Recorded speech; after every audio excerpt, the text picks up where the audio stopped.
Nouveau bilan lecture et c'est parti.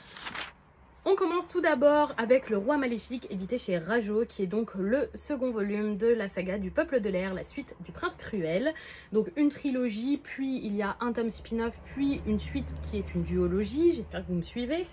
Donc le second volume de cette série que j'ai acheté dans sa très jolie édition reliée. Moi j'aime toujours mieux un jaspage avec des dessins, mais franchement le bleu électrique et brillant de celui-ci est quand même très joli.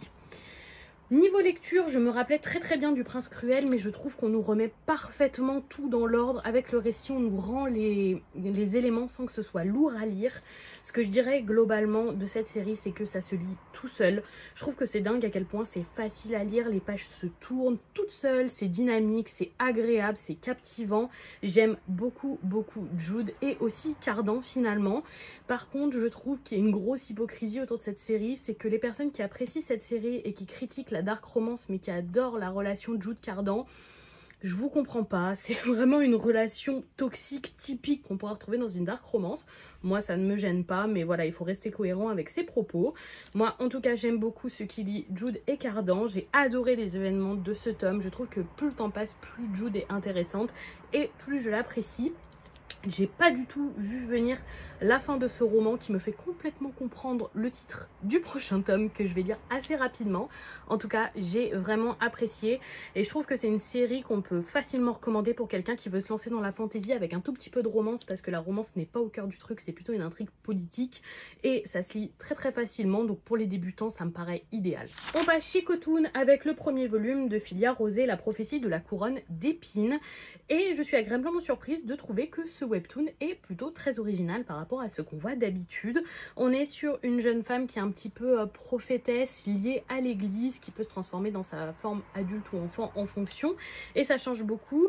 Ici pas de réincarnation et on est vraiment oui sur un petit peu une prophétie qui va peut-être se réaliser. Cette jeune fille pourra avoir du poids ou non dessus. Ce premier tome était assez introductif mais nous introduit des choses très intéressantes et pique clairement ma curiosité.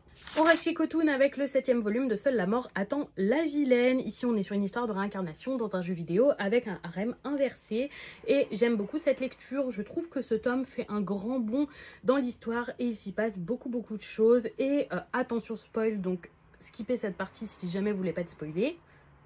Voilà, c'est bon. Je ne m'attendais pas à ce que Yvonne apparaisse déjà dans ce tome et que ce soit déjà le moment de sa rencontre avec Pénélope et son arrivée dans sa famille. Et j'ai été assez étonnée, ce qui pique aussi beaucoup ma curiosité pour la suite. J'ai très hâte de lire le 8e volume.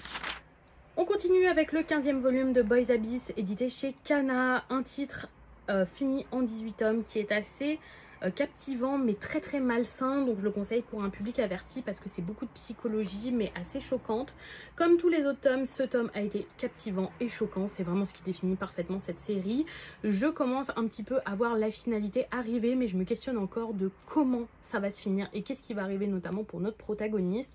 J'ai super hâte de lire la fin et en tout cas je peux vous dire que j'aime toujours autant. On termine ce bilan avec le 7e volume de L'Enfant en moi, une série qui sera terminée en 10 tomes et qui est éditée chez Kana, qui nous parle de grossesse adolescente et vraiment j'adore cette lecture. Je passe toujours un super moment de lecture avec ce titre.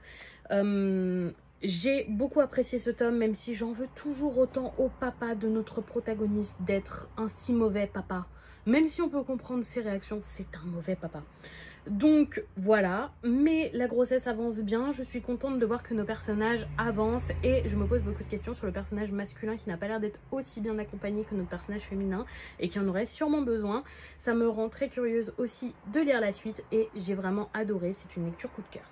Et voilà pour ce bilan lecture, dites-moi si vous avez lu ces titres ou si certains vous tentent, je serais curieuse de vous lire dans les commentaires. Et je me rends compte en filmant ça que j'ai un certain doute, je sais plus si j'ai pas déjà fait un bilan de Boys Abyss et de L'Enfant en moi, donc si ça fait doublon, désolée, c'est que j'ai oublié. Voilà, bonne soirée.